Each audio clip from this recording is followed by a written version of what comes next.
So first of all, this is a really cool animation. I like the shapes. I like the transition. It seems pretty cool.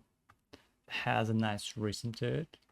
So all like the basics are already there. The only thing that I would really push maybe is the final.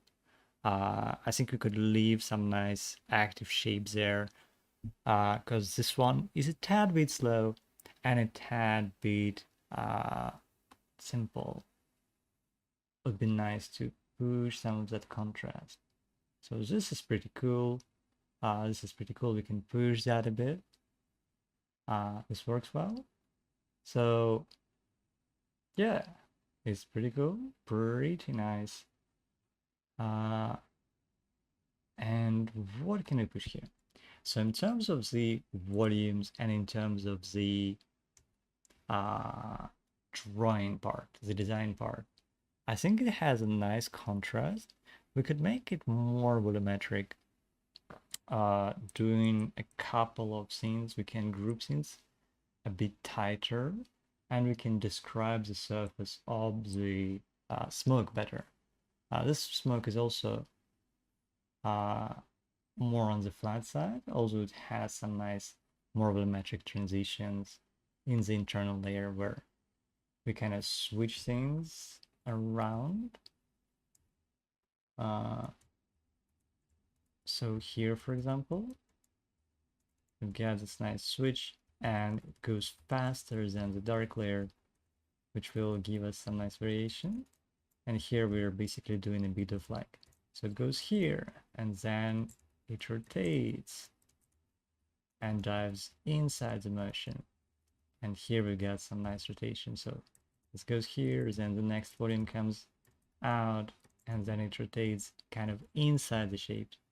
And here we got some slow motion where the volume rotates and we create volumes from the side.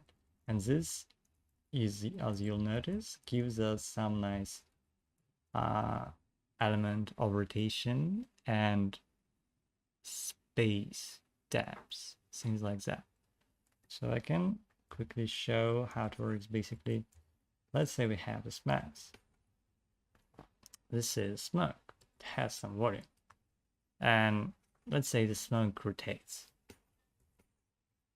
So it will obviously change a bit and the light on it will change. So now what I'm basically doing is I have this shape and I say that the smoke rotates towards us. So the shape moves around the volume and also increases in size as it goes and changes shape a bit.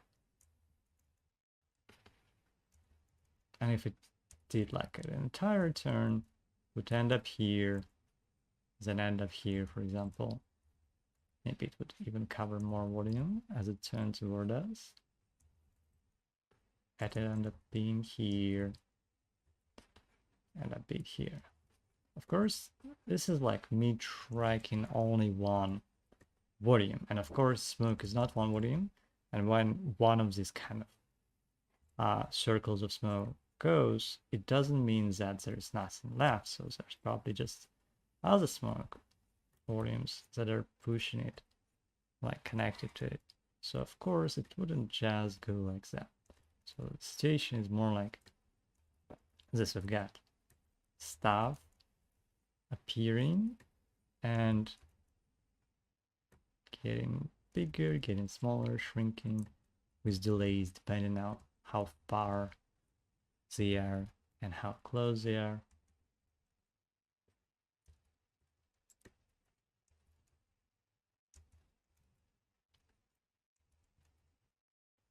And this is just like rotating without any regard to the other motion.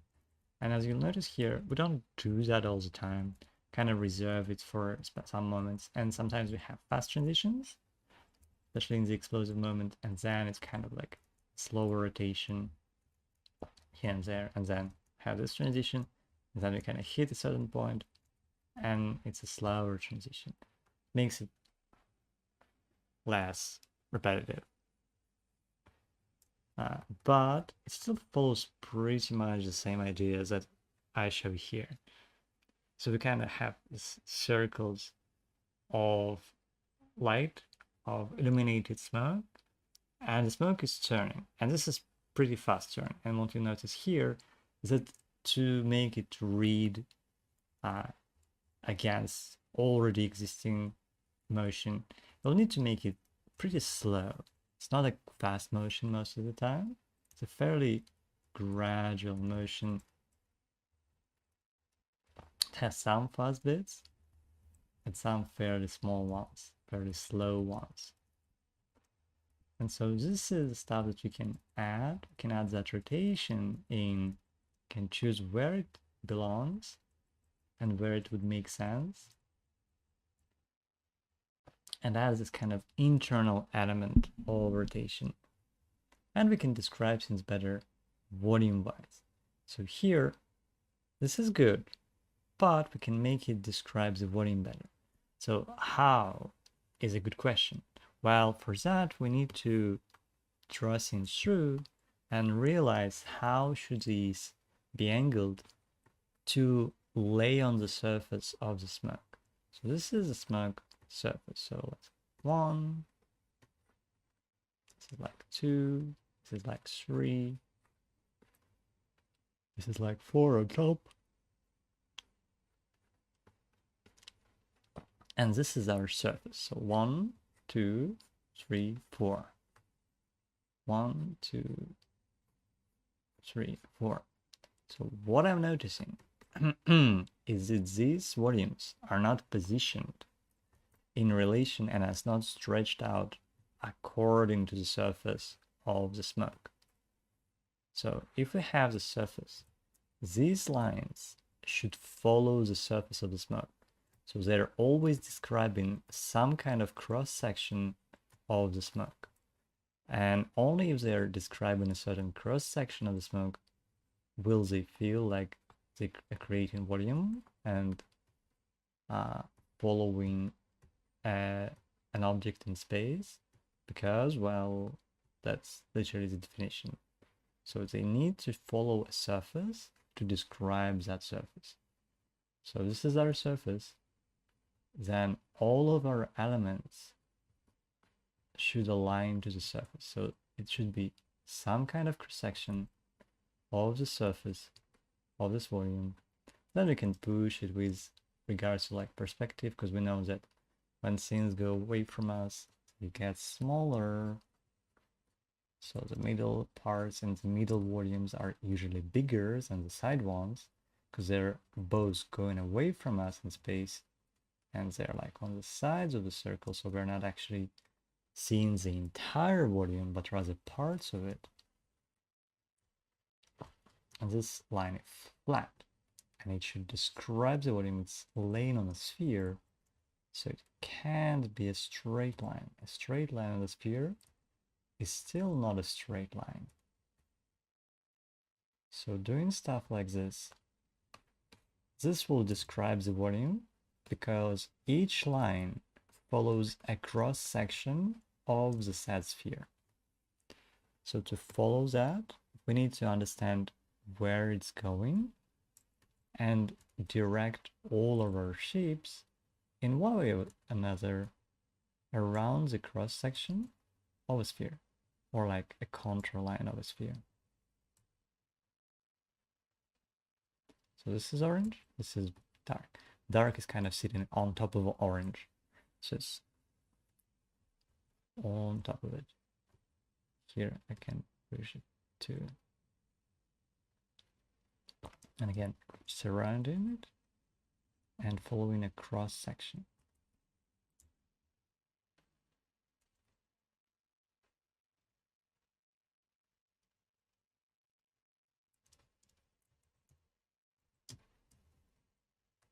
Hard part, of course, is you need to bend things over and around the sphere, which isn't as straightforward as, say, drawing around, or like drawing on a cube, because it's less obvious, it's less straight.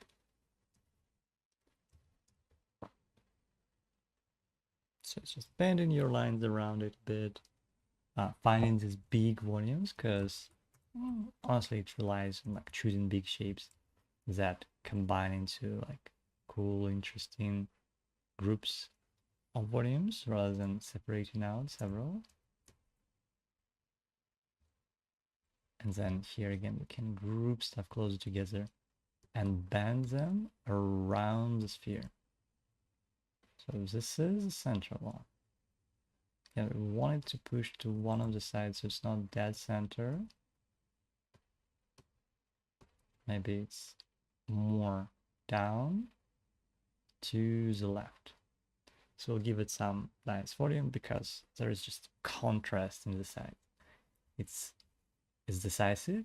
It follows a direction. Because on a sphere, like, it only can be dead center if it's dead center on the sphere itself. Because if you place something, and even if it's in the center and you place it on the sphere, it's no longer in the center, because it has to conform to the sides, it has to conform to distortion and perspective, so it won't be equal distance away the moment it's not right in the center of the sphere. So it'll always favor one of the sides. It's just how it works in space.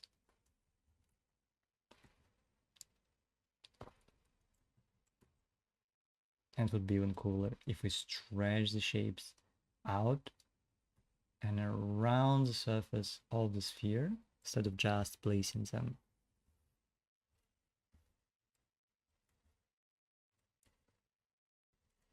So creating lines that follow the surface of the sphere and amplify that volume.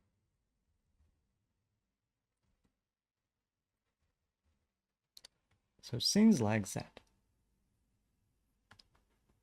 And it's both design and it's also making choices.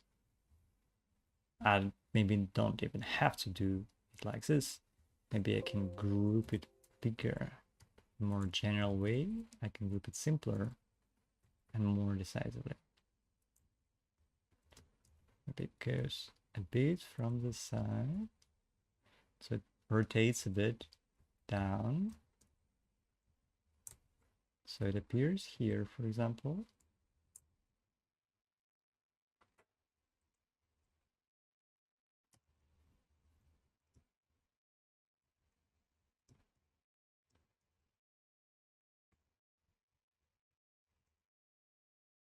And this is conforming to the surface of the sphere. It's slightly stretched out.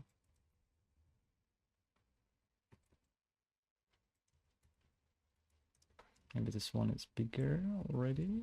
The other one is smaller. So scenes like that. So a bigger, bolder group that follows the surface rather than separate blobs or circles. And then this is pretty good. We can take that and use it to describe the volume of the sphere even more. So you see it goes here and goes back. So maybe we don't have to make it move that far to the side.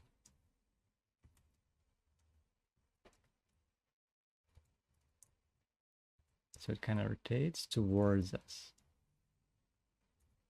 Still occupies the sphere.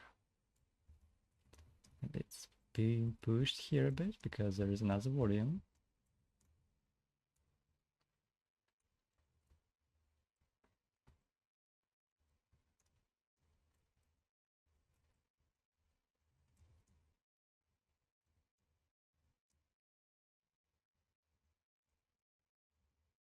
You see it rotates here.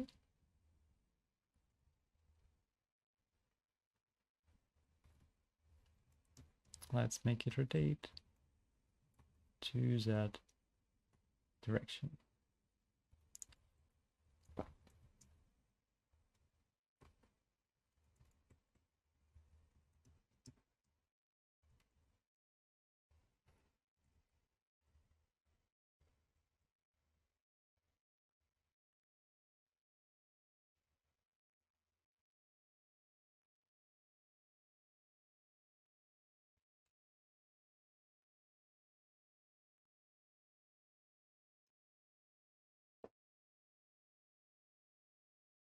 I'm carefully tracking that rotation. Basically rotates from left to right and a tiny bit like this diagonally. So this goes up, the other part goes down.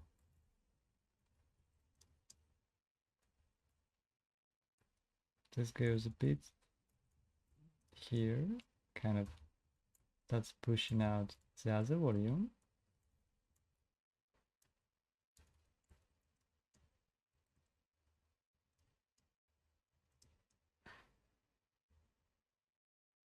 Just pushes just a bit here. This rotates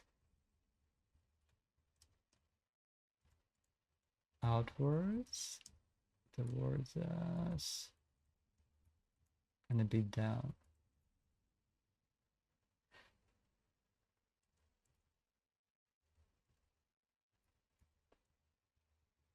This is my logic. This is how I'm tracking it. Carefully tracking the rotation,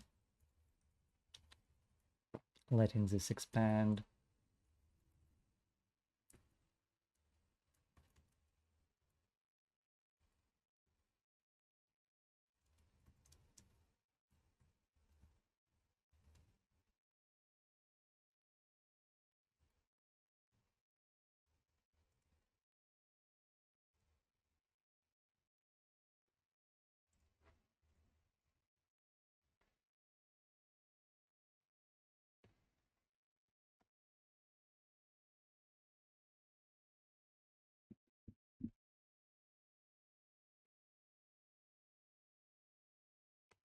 And then we need to keep up with the motion. So if it's just stops there, we won't have the volume on later frames. So we need to keep that rotation. I can accelerate certain parts of it, which I know work already. I can just make some transitions faster, keep some transitions fairly slow.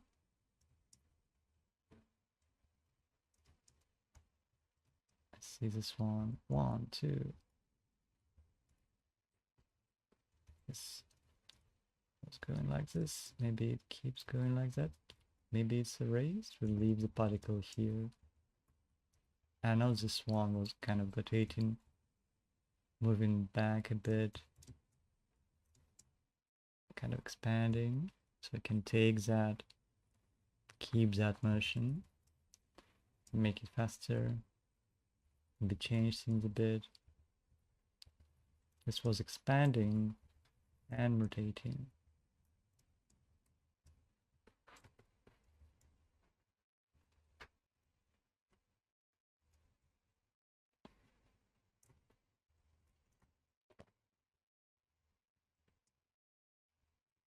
This I need to slow down. Maybe it would be nice to give it some, yeah, it was rotating here as well.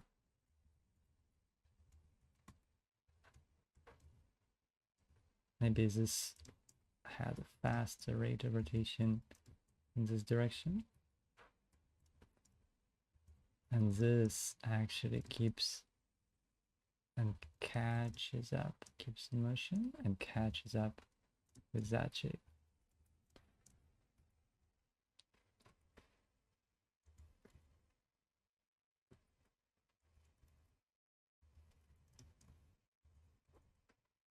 And then this kind of gets pushed.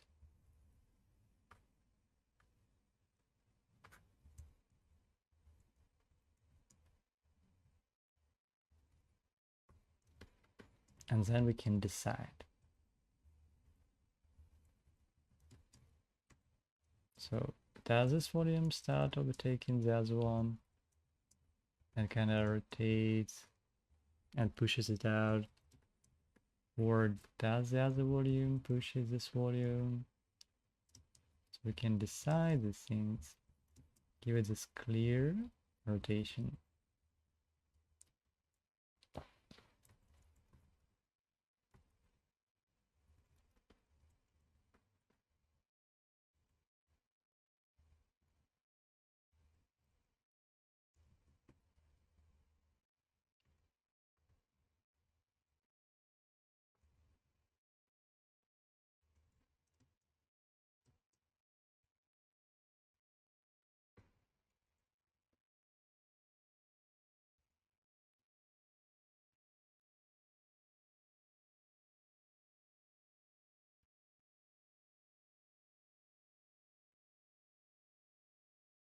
Maybe some parts go there, some parts go in the opposite direction. This is also possible.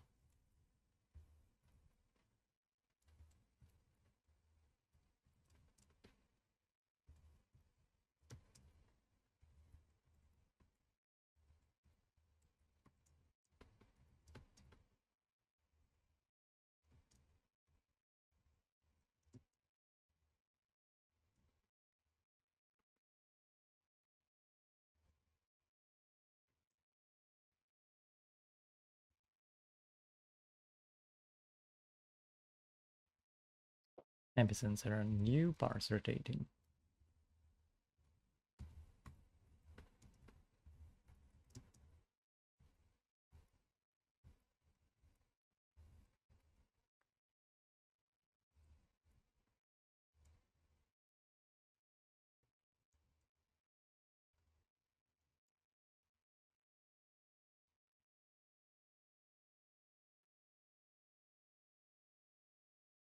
So creating clear, simple motion,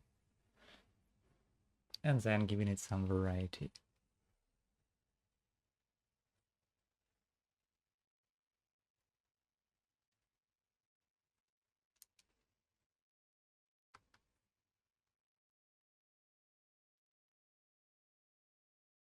Also, the thing you already pretty much have something similar there, just maybe not tracked at every frame, maybe not connected entirely everywhere. We can just make it more apparent, more obvious, and clean it up at the start. So it's really clear what's rotating where and how we transition. We need some sort of clarity and simplicity. And then we can do the same thing here, for example, at the other, on the other parts, on the other edges.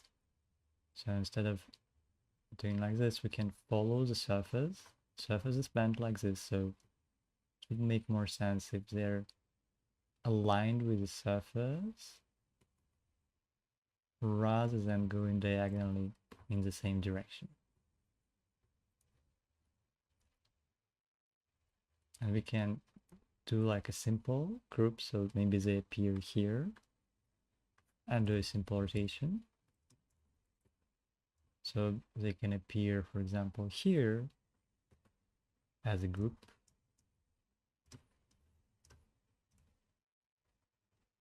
Following the surface.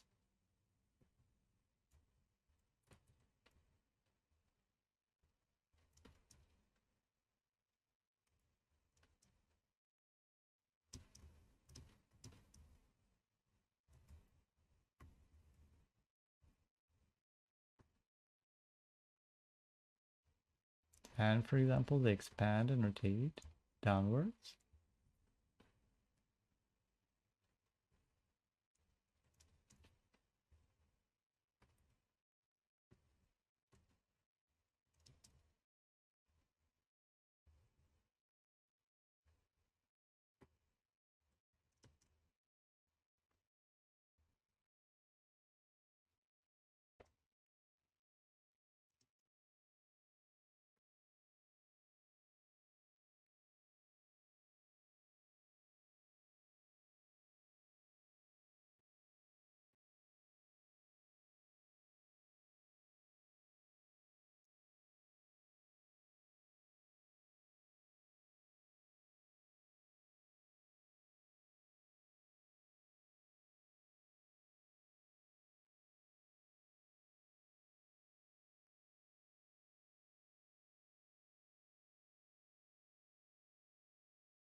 And I'm searching for a simple, clear solution. This is going up and rotating kind of around the form. This is going down and rotating, following the surface. I could make a more complex motion, but unless I need to, I would try to avoid that. And now we can simply transition into this motion with like a bit of acceleration. This doesn't go that far because we catch up. And I can still make it stronger by following the surface even more.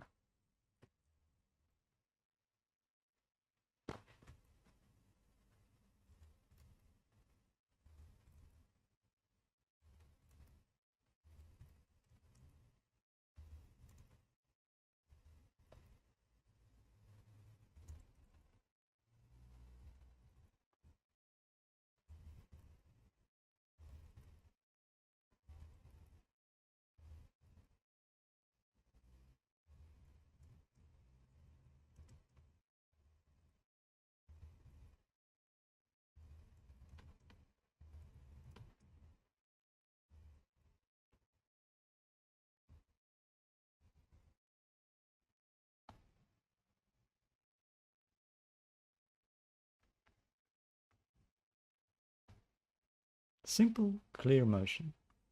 Rotating downwards and then being picked up and accelerated a bit, rotating to the left.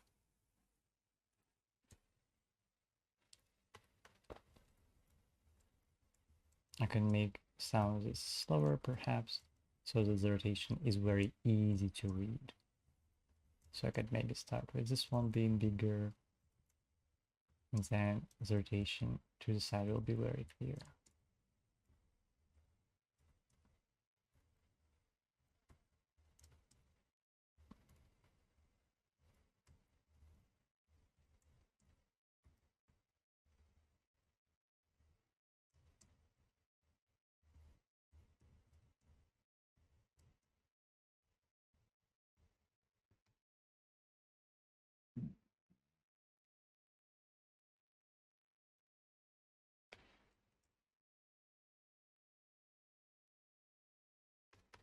Same thing here. So we can just make the rotations very clear, put them on the surface.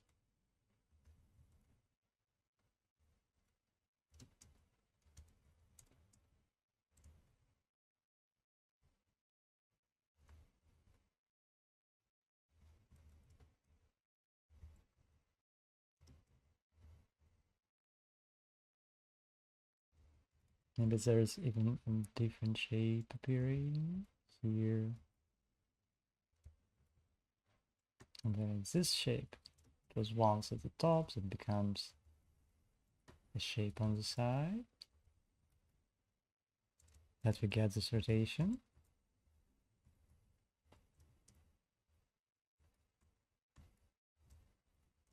Well, this kind of slows down and goes behind the glass.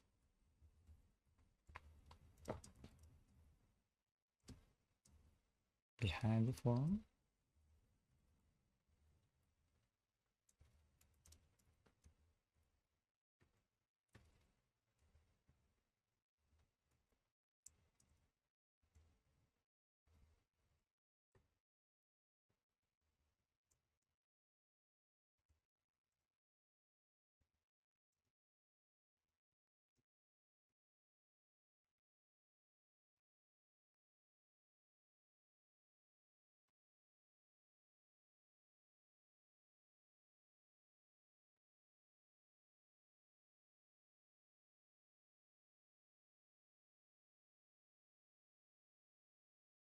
But once I can even do the fast one. So kind of to make it to read, I can do this fast transition. So this becomes big, this becomes smaller, goes here, then goes here, ends up here.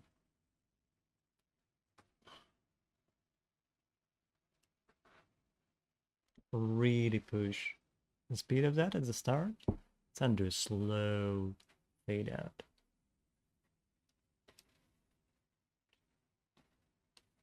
I can do that here if I want to. So I can do more contrast and faster transition at the start if I want to. So instead of doing this, I can do like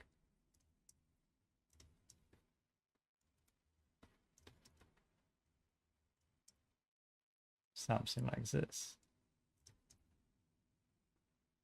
Maybe there is a shape here.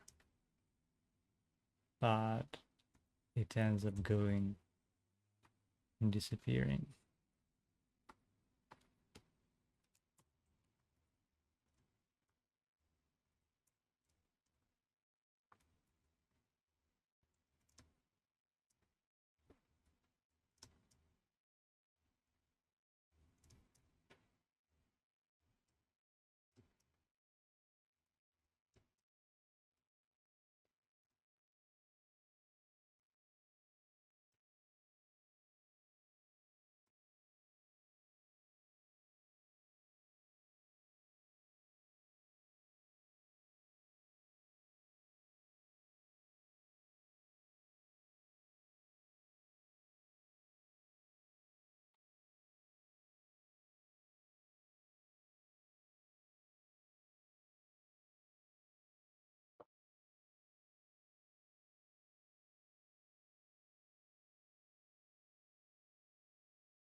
Can add some rotation, so it's less all the same scene.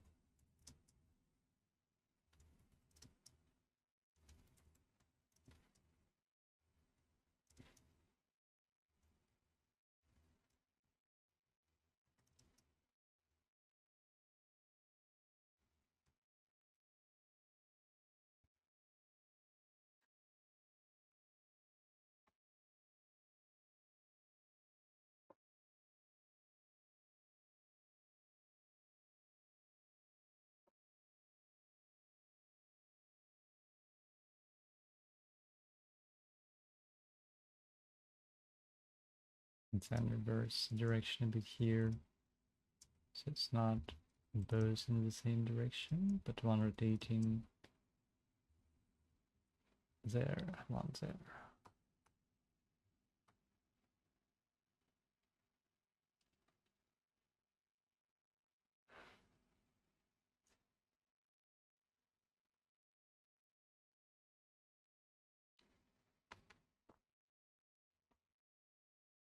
So it's pretty much these principles and contrasts of speed, rotating form around the surface of the sphere, and keeping in mind that it will change.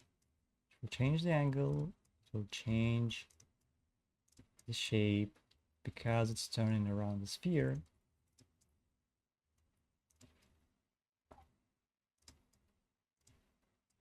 And not a straight line or box. So maybe it rotates like this, kind of inwards. So the shape will turn and rotate, increase in size.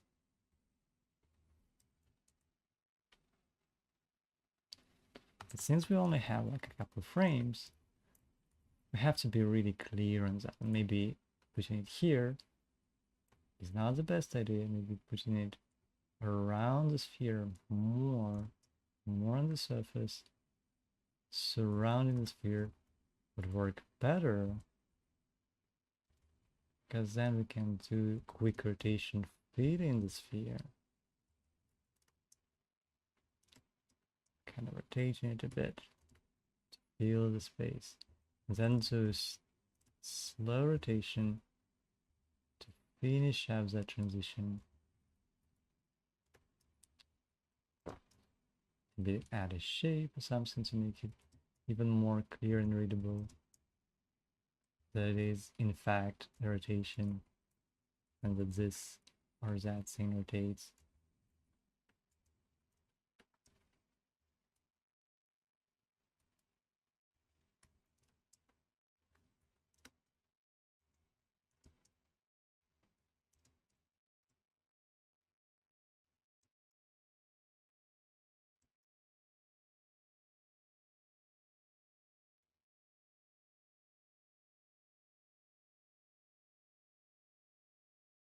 Then we need a slow change that follows this path to make it feel like, oh yeah, there's consistency and clarity in the direction of this rotation.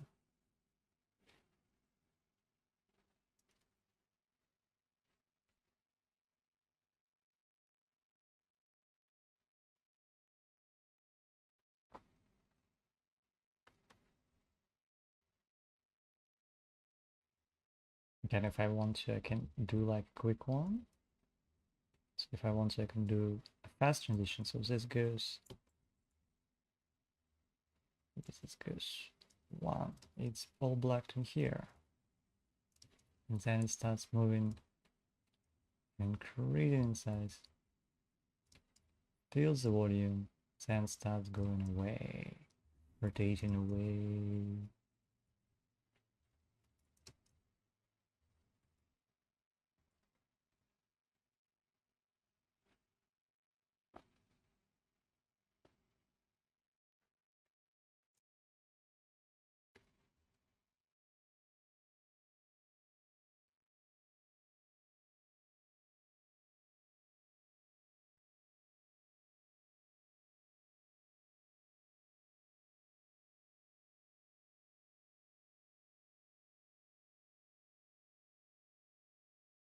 So it seems like that.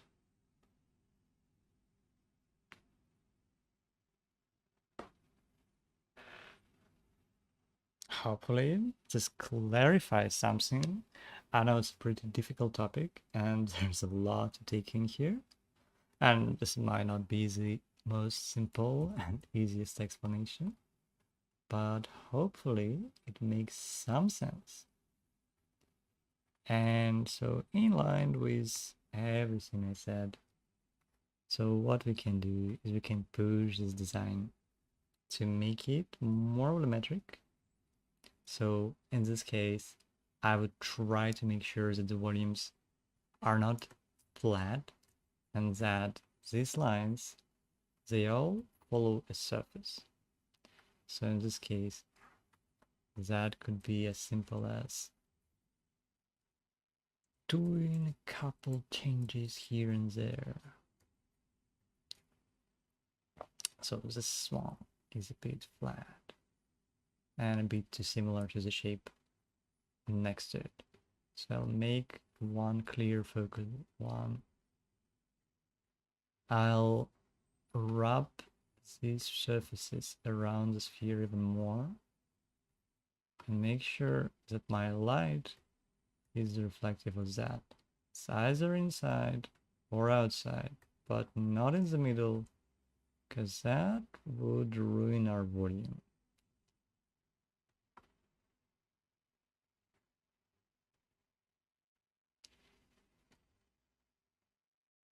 Now, I'm making sure that every single one of these lines is following that contour. So, scenes like that, scenes like that. And inside too, this white stuff is no exception. It should absolutely also wrap around the volume and turn according to that volume. Simplify the color so I can see stuff.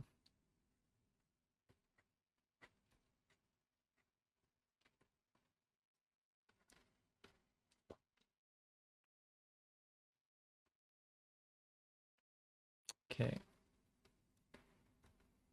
Turn this around, follow the direction of the sphere. Rub this around the surface and make it a bit separate.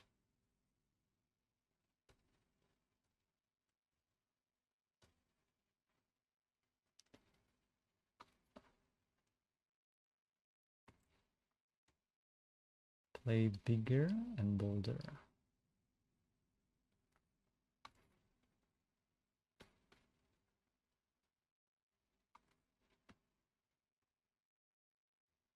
Give it some variation in the silhouette.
Maybe there is a cool shape here, kind of showing that this is side of this volume.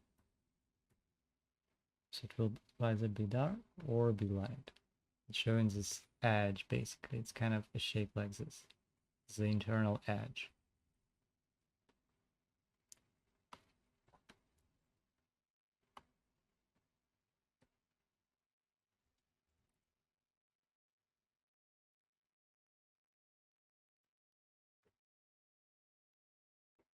And to make it feel better, so the gray stuff is the smoke that is cooled down. It's on the outside of the volume, like almost always. So what we can do is we can push it out of the volume. Push it to the outside.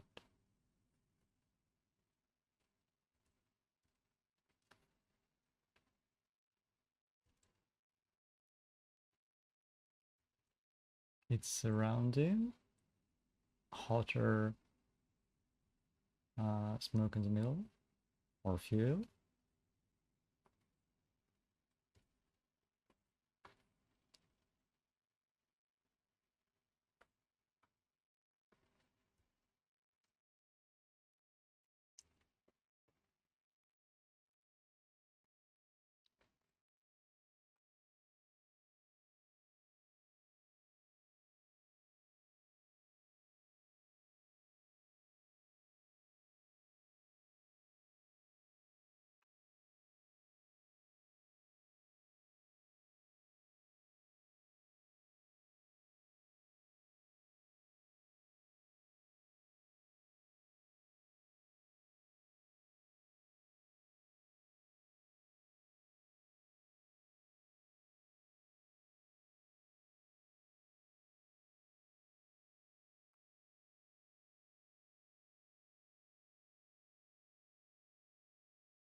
If I want to, I can separate it too.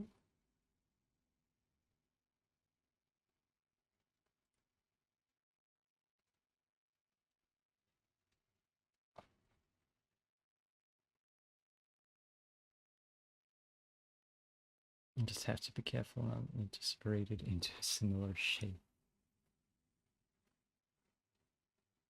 Kind of give it a clear light source or direction of the shadow.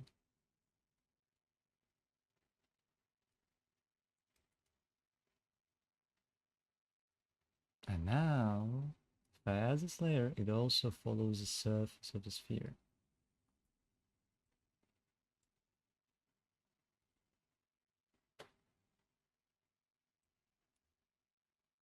And it's either inside or on the outer edge. If it's inside, I can put it closer to this edge. If it's on the outside, I can put it closer to the outer edge.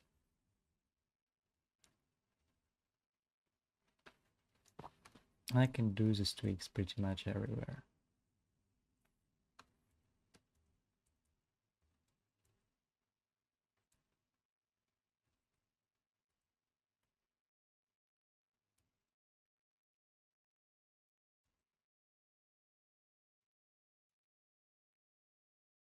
Creating a shape that describes the bottom part of the sphere. So it's this scene attached to the sphere.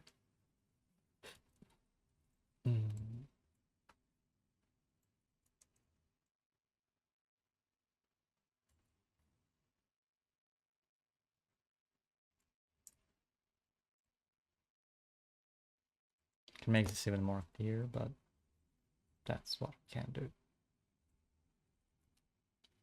Here we can simplify it to make them more different in terms of these intervals, widths.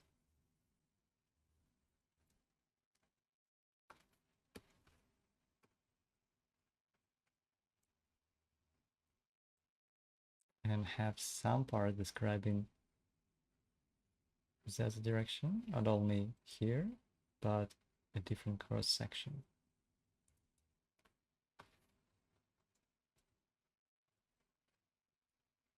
So it's not all vertical, it's not all horizontal, it's kind of a mix.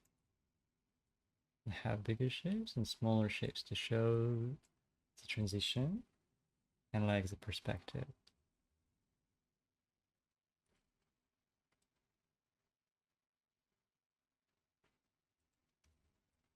So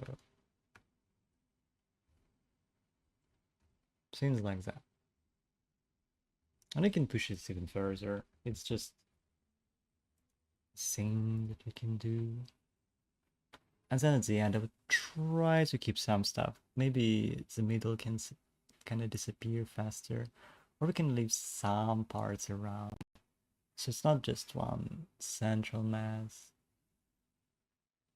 We can start erasing it maybe from this direction too. So we kind of start with this force, and then there's a faster force coming and erasing it from the other direction to give it some variation and kind of final touches. I think that could be cool too.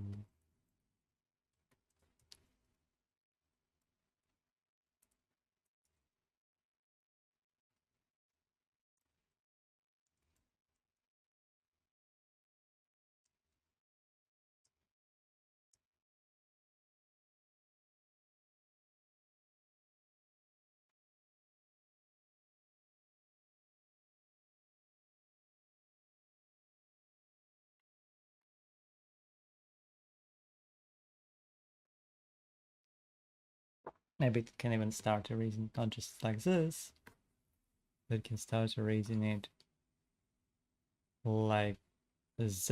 So it starts like this, and then it starts bending here and dissipates.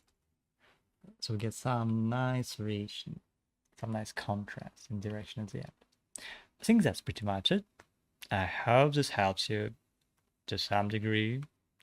And if you have any questions, let me know. I wish you good luck with the animation, and I see you later.